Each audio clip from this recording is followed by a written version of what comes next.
For over 1,000 years, humanity lived at the center of everything. Not metaphorically, literally. The earth was fixed, immovable. The planets and the sun circled overhead in perfect divine order.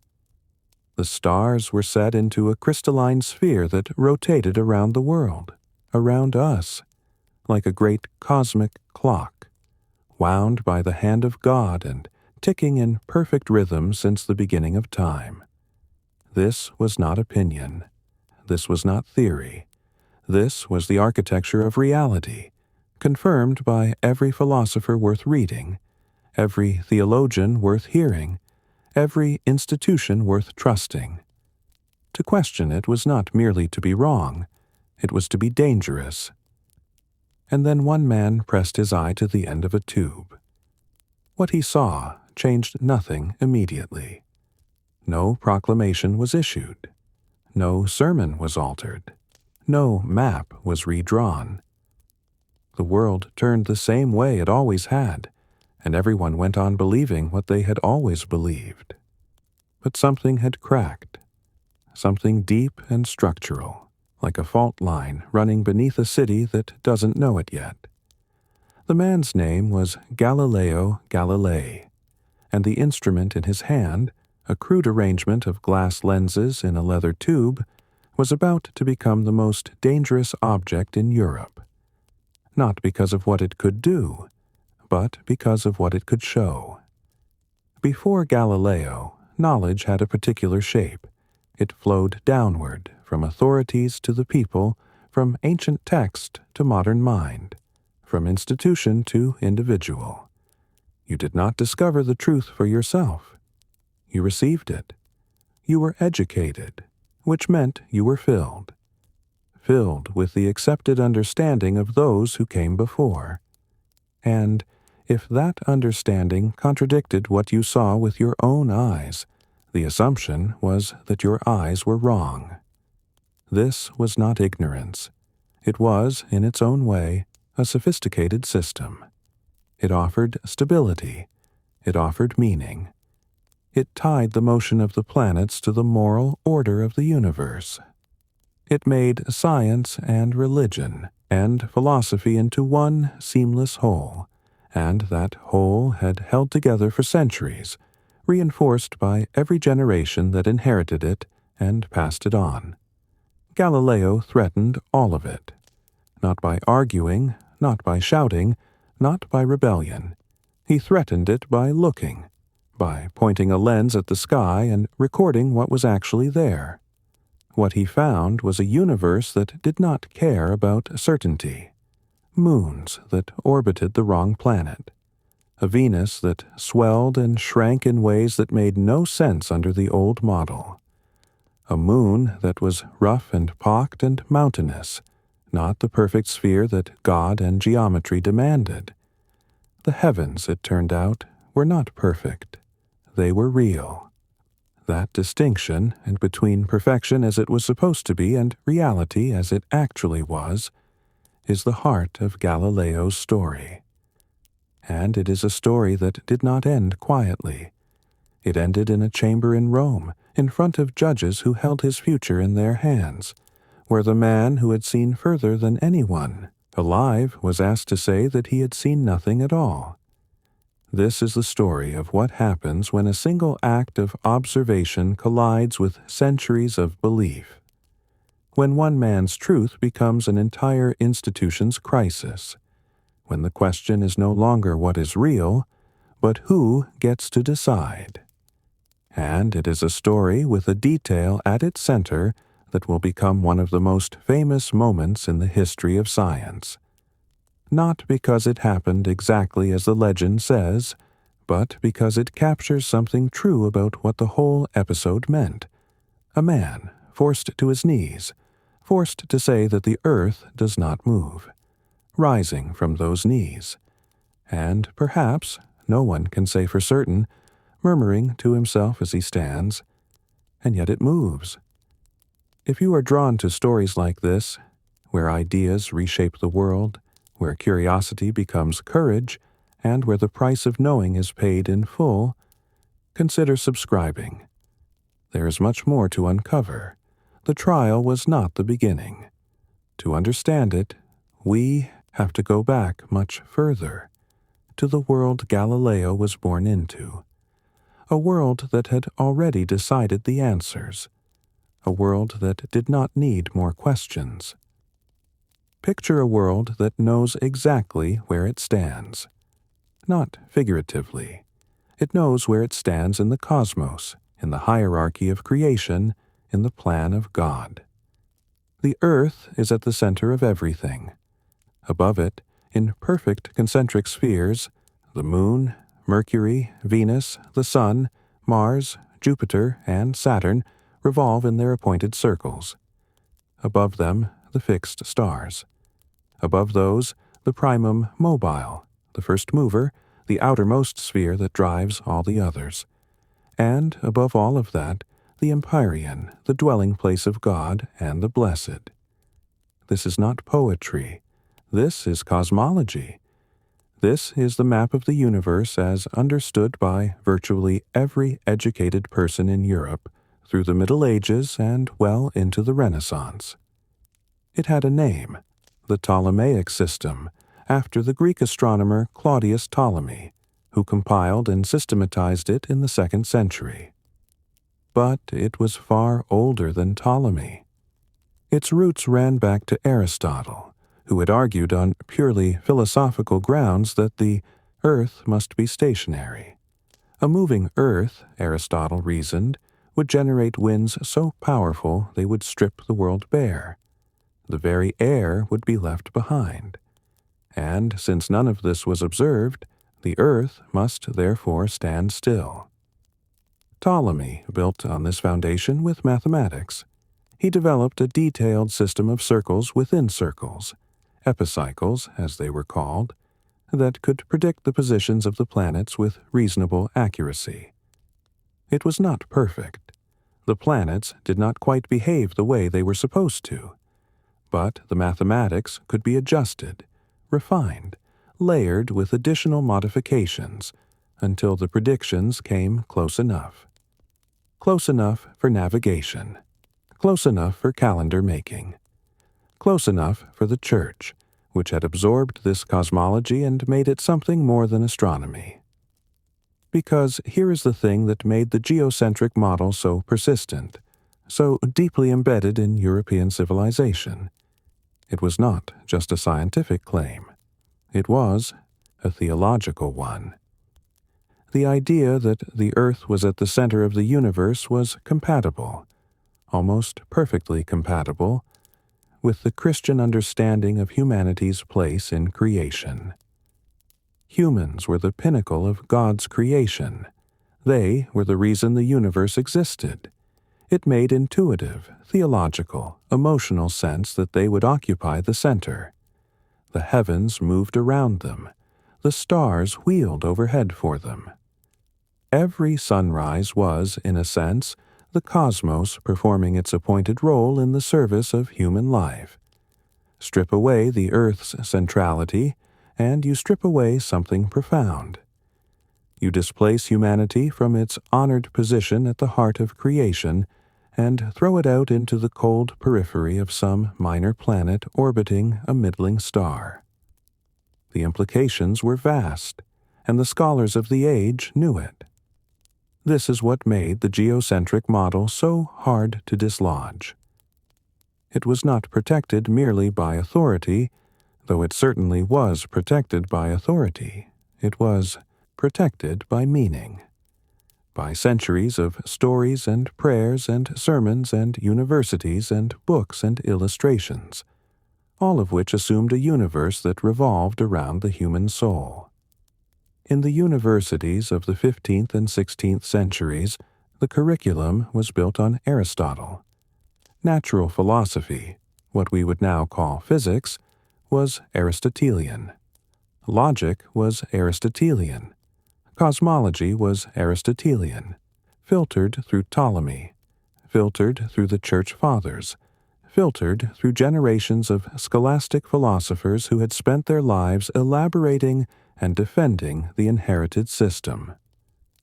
To study at a university was to enter a world of interpretation and commentary, where the text was given and the scholar's job was to explain it.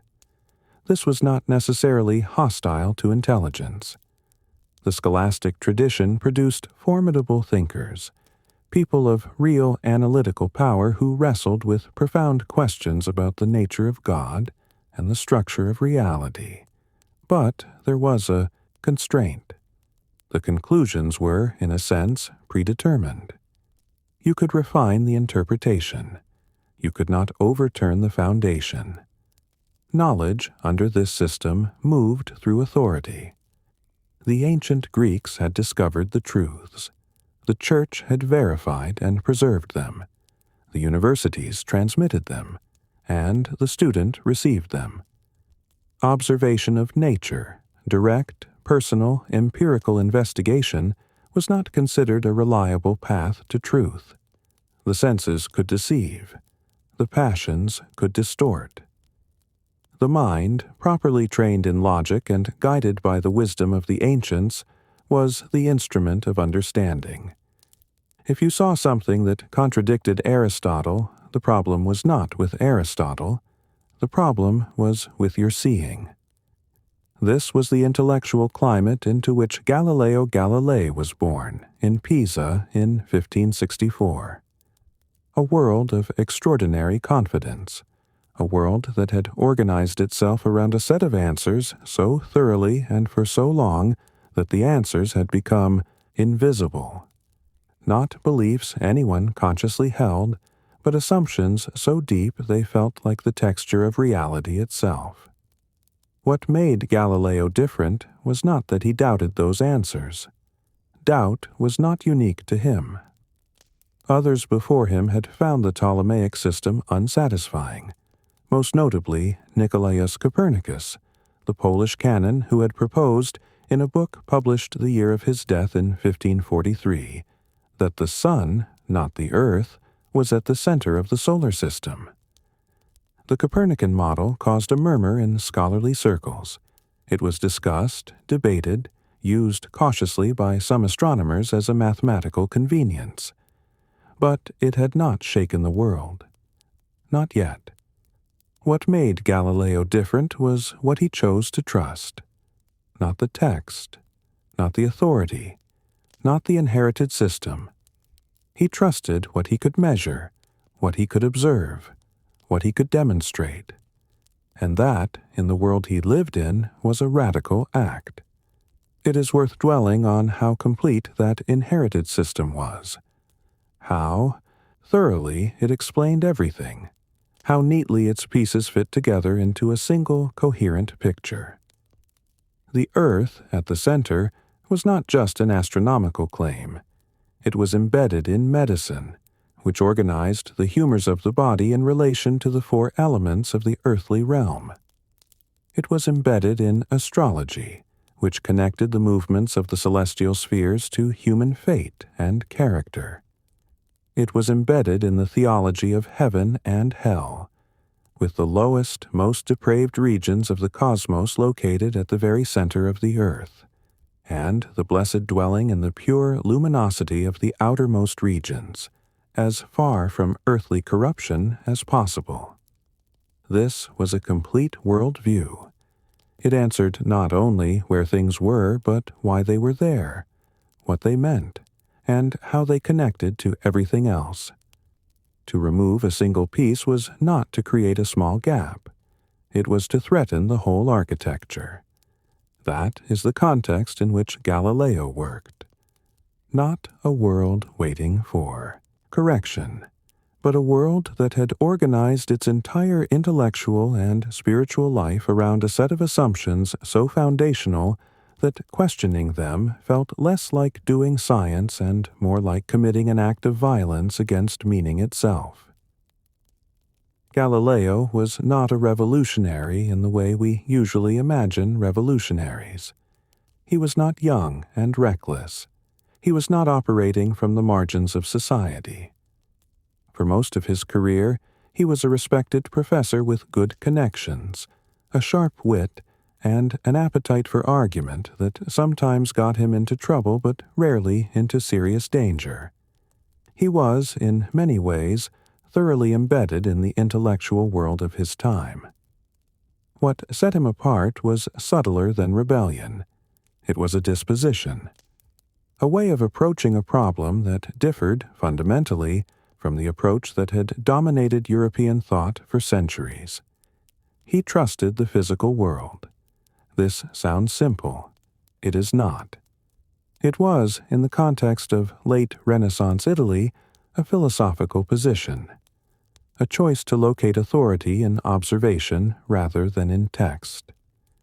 To say that what happens in front of your eyes, properly observed and properly measured, tells you something about reality that no amount of reasoning from first principles can overturn.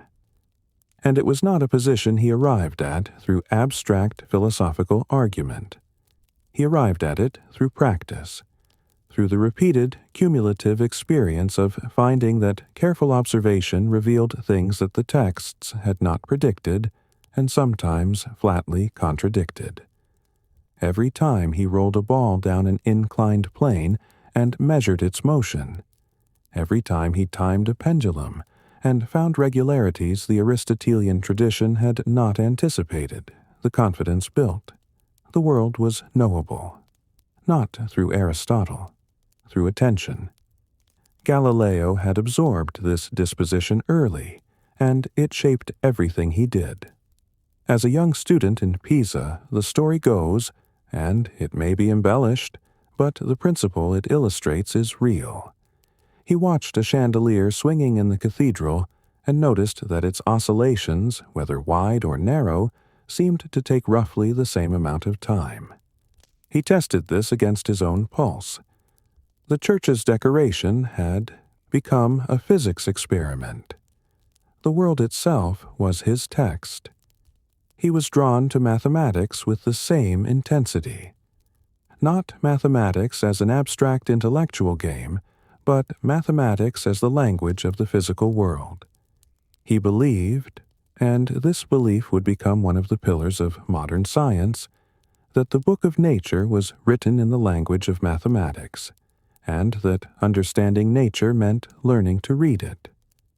Geometry was not a human invention imposed on an indifferent world. It was the structure of the world waiting to be uncovered. This combination, direct observation plus mathematical description, was Galileo's method, and it led him, from relatively early in his career, to conclusions that diverged sharply from the Aristotelian tradition. Consider the question of falling bodies. Aristotle had argued that heavier objects fall faster than lighter ones. This was intuitive. It matched casual observation. A stone seems to fall faster than a feather.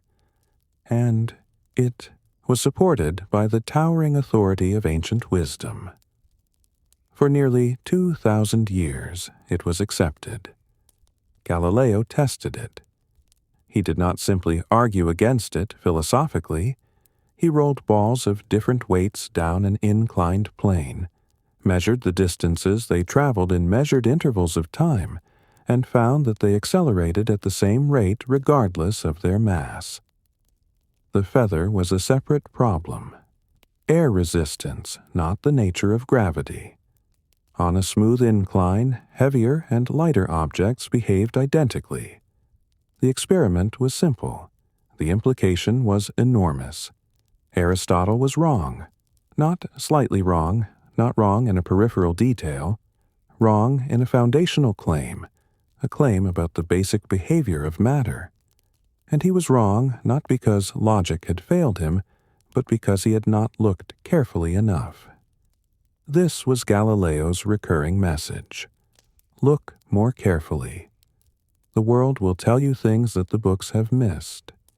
He brought this same attitude to the question of motion. Aristotle had argued that a moving object requires a continuous force to keep it moving. Remove the force, and the object stops. This seems again intuitive. Throw a stone, and it eventually falls. Push a cart, and when you stop pushing, it stops rolling. But Galileo recognized that these observations were contaminated by friction and air resistance. On an idealized, perfectly smooth surface with no resistance, he argued, a moving object would continue moving indefinitely. This concept, what we now call inertia, was fundamental to the physics that Newton would later formalize, and it contradicted Aristotle at the root. Again, the authority of observation over the authority of text. Galileo was not the first to notice the weaknesses in Aristotle. There were medieval scholars who had probed similar problems. There were Renaissance thinkers who had experimented with similar ideas. But Galileo had something others lacked, a ferocious commitment to mathematical precision, combined with a willingness to follow the evidence wherever it led, even when it led somewhere uncomfortable. He also had an unusual ability to communicate. His Italian was vivid, pointed, often sharp with irony. He could explain a technical argument to a general reader with a clarity that was rare among natural philosophers of his time, most of whom wrote in the dense, technical Latin of the Academy. This mattered. Ideas that can be communicated clearly reach further.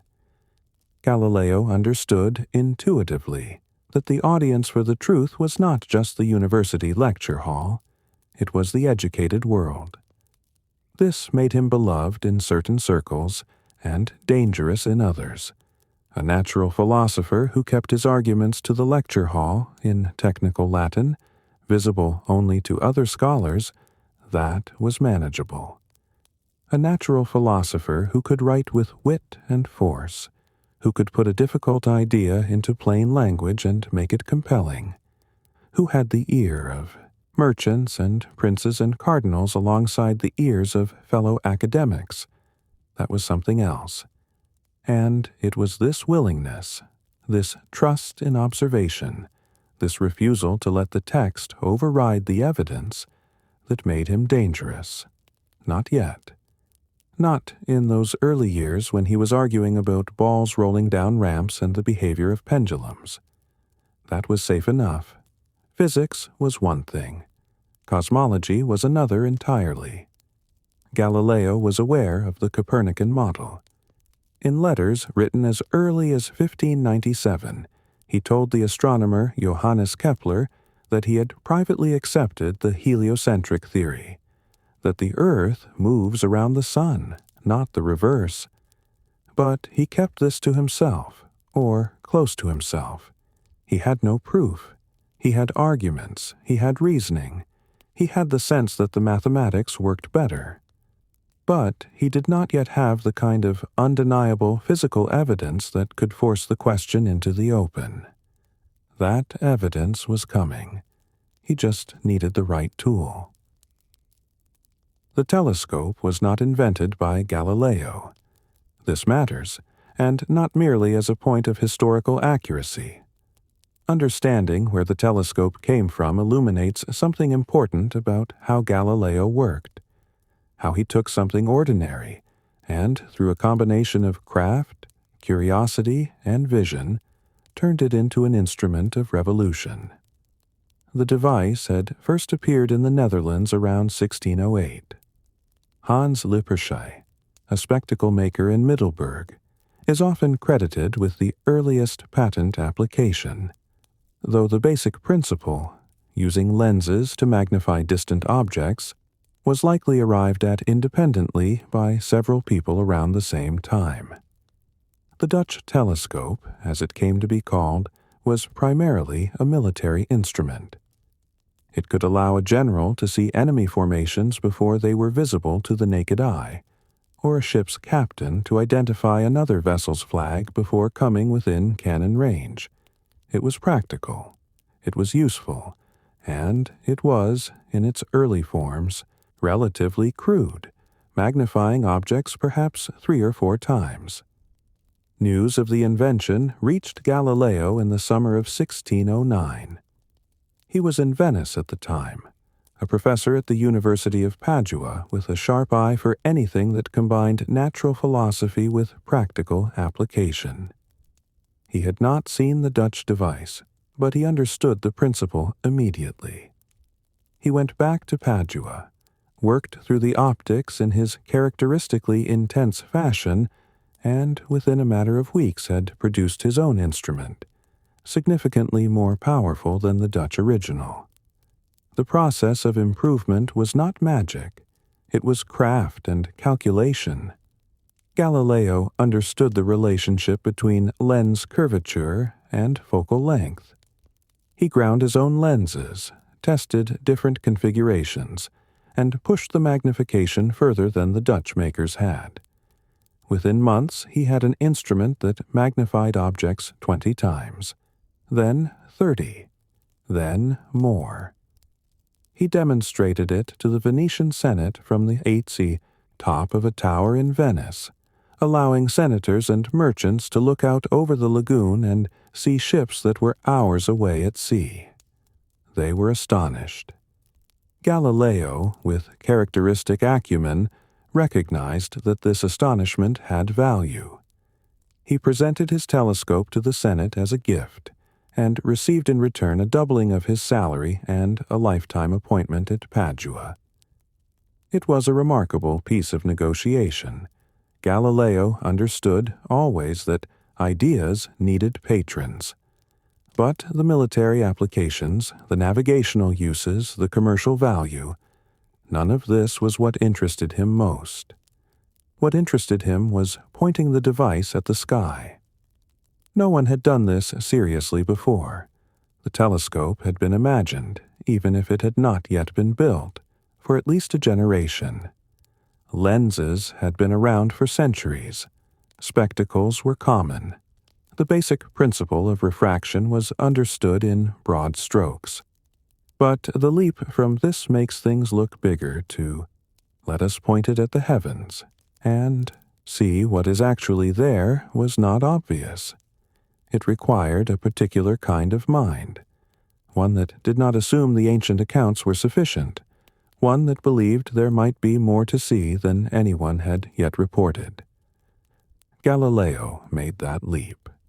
In the winter of 1609 and into 1610, he turned his improved telescope toward the sky, night after night, and began keeping careful records of what he saw. He did not approach this casually. He drew what he saw. He measured what he could. He returned to the same objects across multiple nights and compared observations. He was, in every sense of the word, doing science, disciplined, methodical, systematic, and what the sky revealed was extraordinary. But before we arrive at the discoveries themselves, it is worth pausing on the act of looking. There is something quietly radical about the decision to turn a lens toward the heavens and trust what comes back. The sky had been observed for millennia. Every civilization on Earth had studied the stars.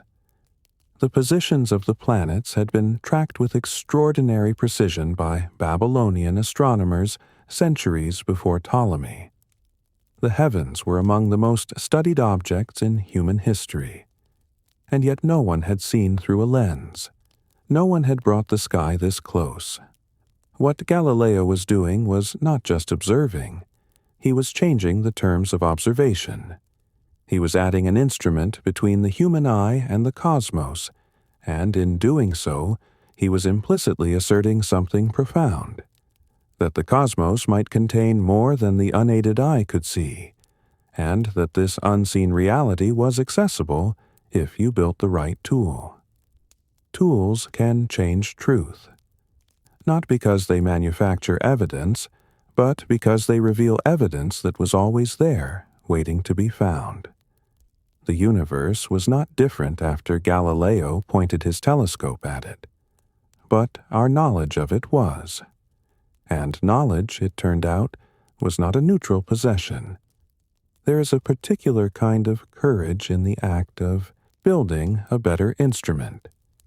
It is easy to look at Galileo's telescope now and see it as inevitably pointing toward revolution. But at the time, it required a certain audacity to commit so fully to what an instrument showed you, to trust the evidence of a lens over the evidence of a tradition, to say, in effect, that a tube of glass can tell us something the greatest minds of 2,000 years missed. That audacity would define everything that followed. It was already present in the act of grinding the lenses, in the night after night of careful, methodical sky-watching, in the drawing of what he saw and the recording of observations. He was not merely collecting curiosities. He was building a case. He did not yet know what kind of case it would become, but he kept looking, and the sky kept showing him things that did not fit. He was also, it should be noted, not operating entirely alone. Other astronomers with telescopes were turning them skyward across Europe. Thomas Harriot, in England, observed the moon through a telescope around the same time as Galileo, perhaps even slightly earlier. Simon Marius in Germany independently observed Jupiter's moons at nearly the same moment. The telescope, once invented, was going to reveal the same sky to whoever looked through it. What Galileo had that others lacked was the combination of systematic observation, mathematical rigor, and the willingness to draw and publish the most radical conclusions from what he found. In January of 1610, Galileo turned his telescope to Jupiter. What he expected to find was what everyone expected: a bright, wandering star, tracing its stately path across the sky according to the tables and the models, as it had done, as far as anyone knew, forever. What he found instead were 4 small points of light arranged near the planet in a line. He noted them. He looked again the next night. The points had moved, not in the way planets moved across the background stars. They stayed close to Jupiter, hovering near it, their relative positions shifting slightly from one observation to the next. Night after night, Galileo watched, sketched, and recorded. The pattern became unmistakable. These were not background stars. They were objects in motion, circling Jupiter. Galileo had discovered what we now call the Galilean moons: Io, Europa, Ganymede, and Callisto, the 4 largest satellites of Jupiter. They were, in every observable sense, miniature versions of the planetary system, smaller bodies orbiting a larger one, just as the planets were supposed to orbit the Earth. Except they were not orbiting the Earth, they were orbiting Jupiter. This was not merely interesting. It was shattering to a fundamental claim of the geocentric model. One of the core arguments against the heliocentric system, the Copernican idea that the Earth moved around the Sun, was that it was physically implausible. If the Earth was moving, what kept the Moon from being left behind? How could a moving Earth retain its satellite? The moons of Jupiter answered this question with direct, observable evidence. Here was a planet in motion, and here were 4 moons keeping pace with it, orbiting it faithfully, perfectly. A moving body could absolutely retain its moons. Jupiter proved it. The geocentric model had an answer for nearly everything. It had no clean answer for this. Galileo moved on. He turned his telescope to Venus. Under the Ptolemaic model, Venus was confined between the Earth and the Sun, always relatively close to us, always illuminated from roughly the same angle. It should show, at most, a modest crescent, and then a slightly fuller crescent. It should never appear as a nearly full disk, because the geometry did not allow it. The Sun was never behind Venus from our perspective. Venus was always in front. But that is not what Galileo saw. he saw Venus cycling through a complete series of phases, from a thin crescent to a full disk and back again, just as the moon does. And, crucially, when Venus appeared as a nearly full disk, it was also small, suggesting it was far away, on the far side of the Sun from Earth. When it appeared as a thin crescent, it was large, close to Earth between us and the Sun. This could only happen if Venus was orbiting the Sun, not the Earth. The phases of Venus were, in their own way, as definitive a piece of evidence as any that would ever be gathered in the debate over cosmology. They were not a clue, not a hint. They were a direct demonstration that the geometry of the Ptolemaic model was wrong. He turned to the moon. The moon, in the received understanding, was a perfect sphere, smooth, incorruptible, made of celestial material that was by its nature without flaw. This was not an idle claim. Aristotle had distinguished between the sublunar world, the world below the moon, the world of Earth, of change and decay and imperfection, and the superlunar world above it, where the planets and stars moved in perfect circles, made of a perfect, unchanging fifth element he called the ether. The moon was the boundary between these two realms, and, as such, it partook of the perfection above, not the corruption below. Through Galileo's telescope, the moon was nothing of the kind. It was mountainous. He could see the terminator, the boundary between light and shadow, cutting across peaks and valleys, casting long shadows that shifted as the moon's face changed. He estimated the heights of lunar mountains by measuring the length of the shadows they cast, applying basic geometry. He found mountains that rivaled or exceeded those on Earth. The moon was not a perfect sphere. It was a world, rough, varied, physical, imperfect. The supposed boundary between the celestial and the terrestrial had collapsed. If the moon was made of the same kind of stuff as the Earth, the distinction between the perfect heavens and the imperfect world below became impossible to sustain. What this meant was deeper than any single discovery. The implication running through all of these observations, the moons of Jupiter, the phases of Venus, the mountains of the moon, was that the universe did not conform to what philosophy had predicted. The heavens were not perfect, they were real, and reality was not obligated to match the system. Galileo compiled his findings. In March of 1610, he published a short book called Sidereus Nuncius, The Starry Messenger. It sold out within days. Copies circulated across Europe with remarkable speed. Kepler wrote immediately, enthusiastically endorsing the findings. In Florence, the Medicis, the great Tuscan dynasty, were delighted when Galileo named the moons of Jupiter the Medicean stars in their honor. The gesture secured him a prestigious appointment as court mathematician and philosopher to Cosimo II de' Medici. For a moment, it seemed as though the discoveries would be absorbed, debated, accommodated. Science, after all, had encountered anomalies before.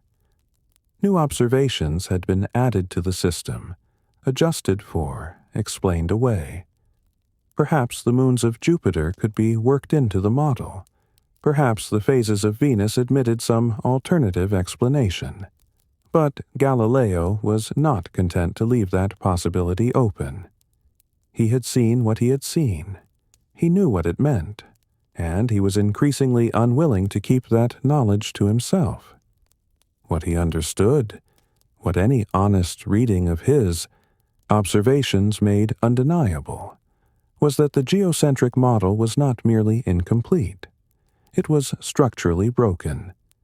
The phases of Venus alone should have ended the debate among any fair-minded observers. They demonstrated, with the simple logic of geometry, that Venus cannot possibly be orbiting the Earth in the way Ptolemy required. The moons of Jupiter demonstrated that the Earth was not the unique gravitational anchor of the cosmos. The mountains of the moon demonstrated that the celestial realm was not made of different stuff from the terrestrial one. Each of these was a thread pulled from the fabric of the old model. Pull enough threads, and the fabric comes apart. Galileo had now pulled 3. The question was no longer whether the Copernican model was defensible. The question was whether the institutions that had built their authority on the Ptolemaic model were willing to look at what a telescope showed, and act accordingly. The discoveries themselves were not, at first, the primary problem. The primary problem was Galileo's decision about what to do with them. There is a version of this story in which Galileo makes different choices, in which he presents his telescopic discoveries as intriguing anomalies rather than definitive evidence, in which he engages the Copernican model as a mathematical hypothesis rather than a physical fact, in which he finds accommodation within the existing system, gains the admiration of his colleagues, and lives out his life as a celebrated natural philosopher of the Renaissance. Important, respected, but not dangerous.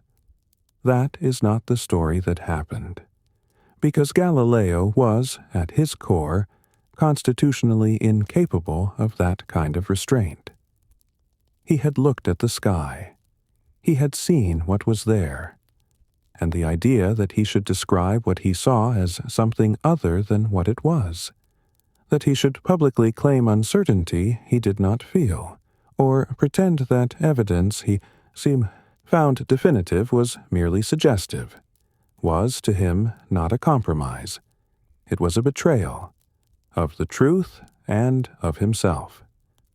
When Siderius Nuncius was published, reactions were mixed but not uniformly hostile. Some church officials were genuinely curious. Cardinal Bellarmine, one of the most powerful theological minds in Rome, asked the Jesuit astronomers at the Collegio Romano to verify Galileo's telescopic observations. They did, and they confirmed them. The moons of Jupiter were real. The mountains on the moon were real. The phases of Venus were real. Bellarmine's position in those early years was not that the observations were wrong. His position was that the observations did not necessarily imply the Copernican system was literally true. In a letter written in 1615, he laid out the distinction with careful precision. It was one thing to use the heliocentric model as a mathematical device for calculating planetary positions, as Copernicus himself had done. It was another thing entirely to claim it was physically, literally true, that the Earth actually moved, that the Sun was actually at the center. That second claim, Bellarmine argued, would require far stronger proof, and furthermore, it would contradict Scripture. This distinction between mathematical hypothesis and physical reality was the space within which the Church was willing to accommodate the new astronomy. Use it as a tool. Do not claim it is the truth. For some astronomers, this was a workable compromise. Galileo found it intolerable, not because he was reckless, and not because he was irreligious. Galileo was, by his own account, a sincere Catholic, and he spent real intellectual effort arguing that the heliocentric system could be reconciled with Scripture, that the Bible was not a book of science and should not be read as one. But he was constitutionally incapable of doing what Bellarmine suggested. He could not look at the evidence, the phases of Venus, the moons of Jupiter, the behavior of the tides, which he believed was caused by the motion of the Earth, and then publicly describe all of it as merely a convenient mathematical fiction. He had looked. He knew what was there. In 1616, the Inquisition issued a decree. The heliocentric theory was declared formally erroneous and contrary to Scripture. Copernicus's great work was placed on the index of forbidden books, pending revision. And Galileo was privately warned, in a meeting with Cardinal Bellarmine, that he was not to hold, defend, or teach the heliocentric doctrine. There is a dispute about exactly what was said in that meeting, about whether Galileo was given a strict injunction that covered even discussing the theory, or a somewhat milder warning that covered only defending it as true. The ambiguity would prove important later. But the intent was clear. Galileo was to stand down. He did, more or less, for a while. The years following 1616 were quieter. He worked on other problems: the behavior of comets, the nature of sunspots, the science of materials. He was productive, brilliant, and carefully staying away from the center of the argument. But the prohibition had not resolved anything. It had only suppressed it. The evidence was still there. The questions were still there. The Ptolemaic model still struggled to account for what careful observers could see through a telescope. And Galileo, now in his mid-50s, with his reputation at its peak and the ear of popes and cardinals and princes, began to believe that the moment might come when the truth could be told. That moment seemed to arrive in 1623, when Cardinal Maffeo Barberini, a man who had expressed admiration for Galileo's work and attended his lectures, a man of genuine intellectual sophistication, became Pope Urban VIII. Galileo traveled to Rome and met with him 6 times. The conversations were warm. There was, Galileo believed, an opening. Urban VIII did not lift the prohibition, but he suggested that a book examining the competing systems, presented as a dialogue, as a balanced weighing of arguments, might be permissible. Galileo understood this as permission to write. Perhaps he heard more encouragement than was actually offered. Perhaps Urban VIII was more ambiguous than Galileo recognized, but Galileo went home and began writing. The result, published in 1632, was the Dialogo, the dialogue concerning the 2 chief world systems. It was, formally, a balanced presentation, with 3 characters discussing the merits of the Ptolemaic and Copernican systems over 4 days of conversation. But the balance was, to any careful reader, a fiction. The Copernican arguments were handled by a character named Salviati, eloquent, precise, always a step ahead. The Ptolemaic arguments were defended by a character named Simplicio, who was not merely wrong, but often slow, confused, and easily outmaneuvered. The name itself carried a sting. In Italian, Simplicio can mean both simpleton and simple-minded.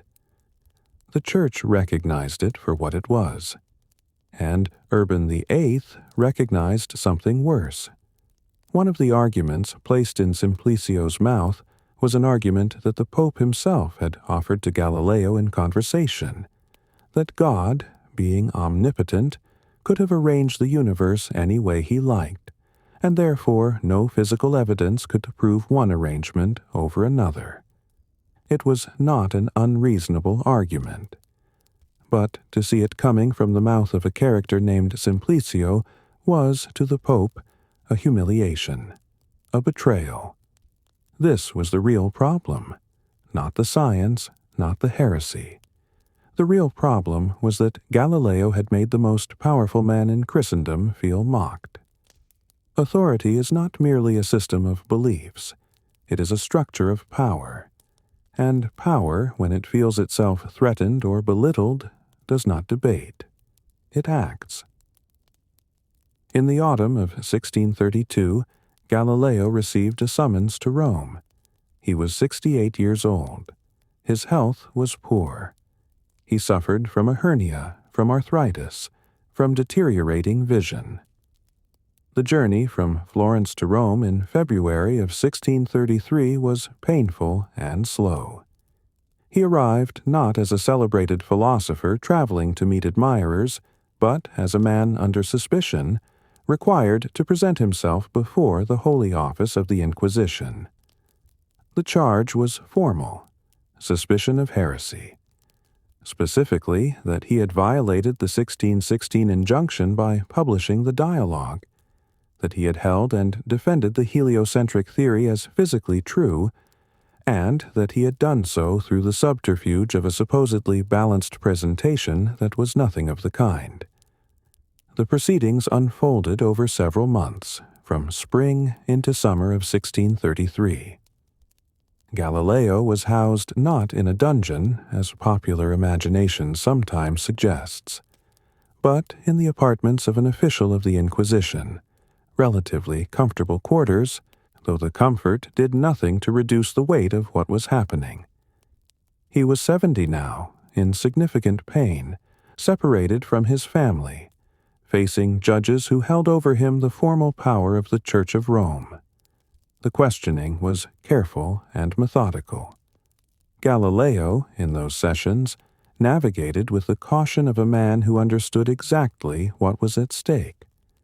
He acknowledged that he had met with Bellarmine in 1616.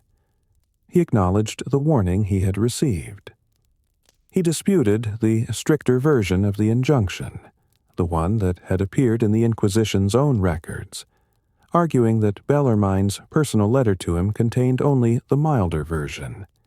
He insisted that the dialogue was balanced, that he had included the Pope's argument at the end in a position of honor, that he had not intended to defend the Copernican system as physically true. Under examination, he went further. He said that, rereading his own book, he could see that the Copernican arguments appeared stronger than he had intended. He attributed this to a kind of vanity, a writer's pride in making arguments well, regardless of their ultimate validity. It was a remarkable thing to say, and whether it reflected genuine uncertainty, tactical retreat, or the particular desperation of a man under enormous pressure, no one can say for certain. The judges did not believe him. The dialogue was too clear in its purpose. The evidence of intent was too overwhelming. In late June of 1633, the verdict was delivered. Galileo was found guilty of vehement suspicion of heresy. He was required to formally and publicly abjure, to renounce the heliocentric theory.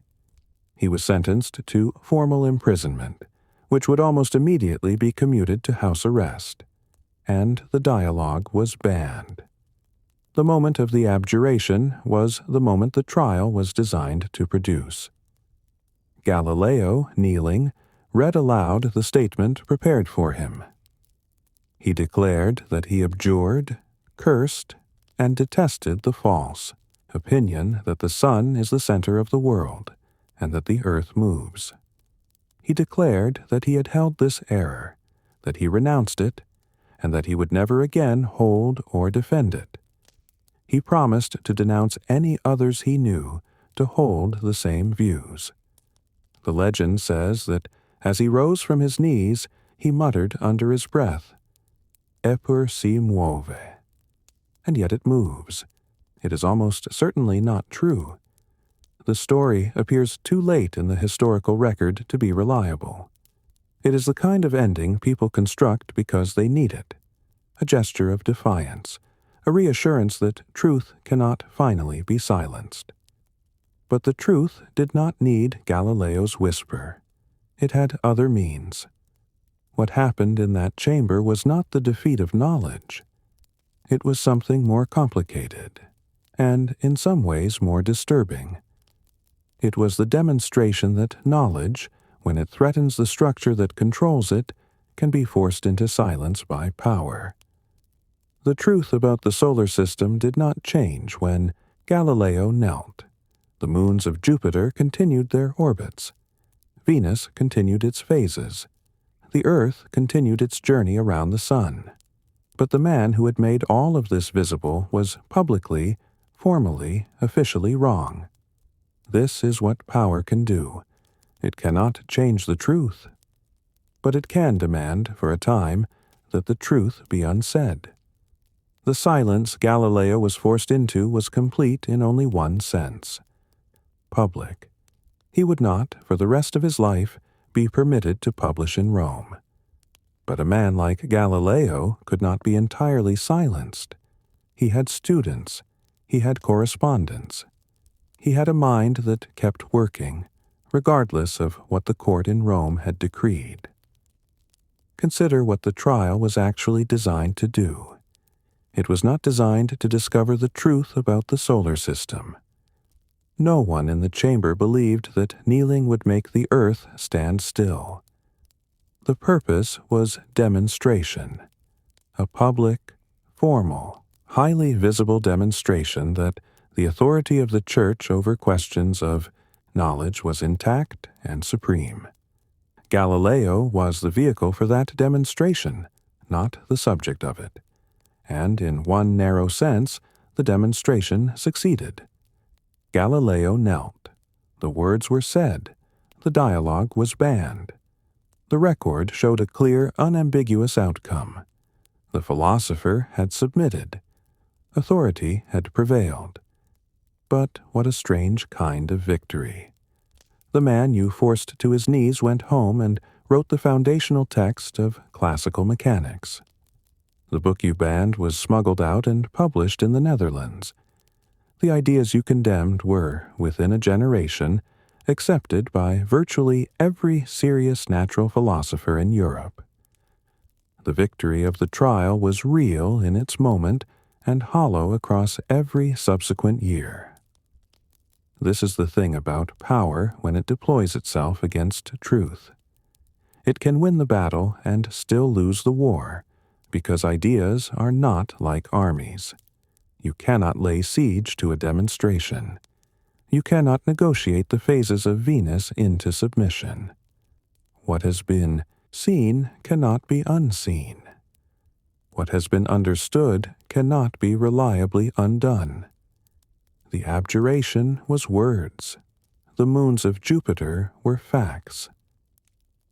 The house where Galileo spent his final years was in Arcetri, a small village in the hills above Florence.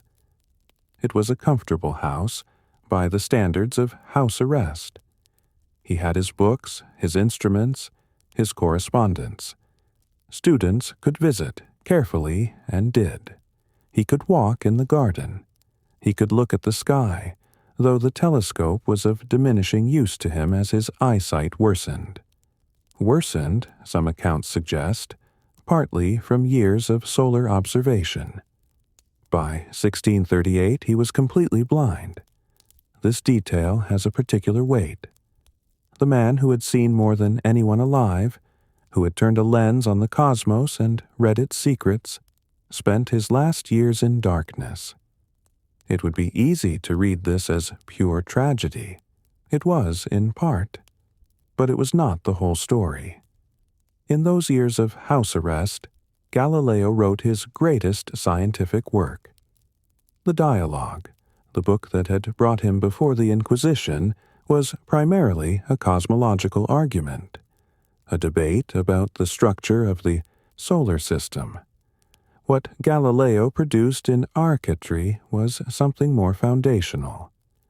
The two new sciences, published in 1638 in Leiden, outside the reach of the Roman censors, laid out the principles of a new mechanics. It is the work in which the modern science of motion was effectively born. The study of how objects fall, how they accelerate, how they move through the air, how materials resist stress and strain. These were the subjects of the two new sciences, handled with the same combination of systematic experiment and mathematical rigor that had always been Galileo's signature. This was not a book written by a man who had been broken. It was a book written by a man who understood that the trial had settled nothing about the truth of things, and who was still working, still building, still pushing the understanding of the physical world forward. The Inquisition had forbidden him from defending the heliocentric theory. It had not forbidden him from doing physics. And in doing physics, he was laying the foundation for everything that came after. The ideas could not be contained by house arrest. The two new sciences circulated through Europe, through the Dutch Republic, through France, through England. It reached a young man in Cambridge who was not yet born when Galileo stood trial in Rome. Isaac Newton, working in the 1660s, built the theory of universal gravitation on foundations that Galileo had laid. The fall of bodies, the behavior of projectiles, the concept of inertia. All of this had been worked out in Galileo's writing. Newton unified it. But the beginning was in Arcetri, in the house of a blind man who was not permitted to publish in his own country. Ideas have a way of outrunning the systems that try to contain them. This is not inevitable. History contains ideas that were suppressed for generations, movements that were extinguished before they could take root, thinkers who died unknown and were not recovered until centuries later. The mere existence of a true idea does not guarantee its survival. Truth needs conditions. It needs people willing to carry it, institutions willing to protect it, or at least the kind of geographic spread that makes total suppression impossible. Galileo's ideas had all three. They had students, Evangelista Torricelli, who continued his work on atmospheric pressure. They had correspondents spread across the courts and universities of Europe. And they had the accident of timing that placed the Netherlands, England, and France, regions less subject to Roman censorship, in positions to receive, publish, and extend the work. The index of forbidden books was powerful within the reach of Rome. Beyond that reach, it was largely a list of interesting reading. The heliocentric model, for its part, did not require Galileo's continued advocacy. By the time of his death in January of 1642, the model was already spreading through the educated communities of Europe, carried not only by Galileo's work, but by Kepler's laws of planetary motion, and by the observations of a growing community of astronomers equipped with better and better telescopes. Galileo had not invented the argument that the earth moved, but he had given it an evidential foundation that was very hard to dismiss, and he had demonstrated, with the phases of Venus and the moons of Jupiter, that the Ptolemaic system simply could not accommodate what observation revealed. The Church's prohibition remained on the books.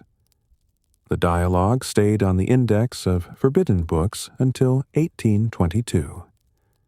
The formal condemnation of Galileo was not addressed until 1992, when Pope John Paul II acknowledged that errors had been made, that the theologians who judged Galileo had failed to make the appropriate distinctions between questions of faith and questions of natural science. 3.5 centuries between the trial and the apology. This is how long it can take for an institution to acknowledge what observation showed in an afternoon. Galileo died in Arcetri on the 8th of January, 1642. He was 77 years old, blind, under house arrest, his greatest work sitting in a drawer because no Italian printer could legally publish it. The Church denied his family permission to erect a monument over his grave. The monument came later, nearly a century later, when Florence finally moved his remains to a grand tomb in Santa Croce, where he rests today among the acknowledged giants of Florentine civilization. He had been, in the end, too Italian, too Catholic, too embedded in the world of his time to become a martyr in any clean symbolic sense. He had recanted. He had knelt. He had said the words. and then he had gone home and kept working. The story does not end with defiance. It ends with persistence, with a stubborn, quiet, ongoing commitment to the work, even when the work was officially wrong. That persistence, as much as any discovery, is what made him indispensable. There is something worth sitting with in that image. The old man in Architra, blind, officially condemned, dictating his thoughts on the behavior of falling bodies to students who had to travel quietly to visit him. The Inquisition had taken his sight, not literally, but in the cumulative sense that the solar observations that had damaged his eyes were part of the same relentless looking that the trial had tried to stop. And still he worked. Still he thought. Still he pushed the understanding of the world forward, one careful argument at a time. That is what it looks like when an idea refuses to die. Galileo Galilei did not change the universe. The Earth was not placed around the Sun by his observations. The moons of Jupiter did not begin their orbits because he noticed them. The phases of Venus had been playing out across the sky for billions of years before a lens happened to be pointed in the right direction by the right pair of eyes. The cosmos was doing what it always did, indifferent to our models, our philosophies, our institutions, and our trials. What Galileo changed was us, and the change was not immediate, not total, not uncomplicated. It was slow, partial, contested at every step. But it was irreversible. The shift that began in earnest with the Copernican revolution, and was advanced with such force by Galileo's work, was a shift in the understanding of how knowledge works. Not what is known, how we come to know. And this is, in the long view, far more significant than any single discovery.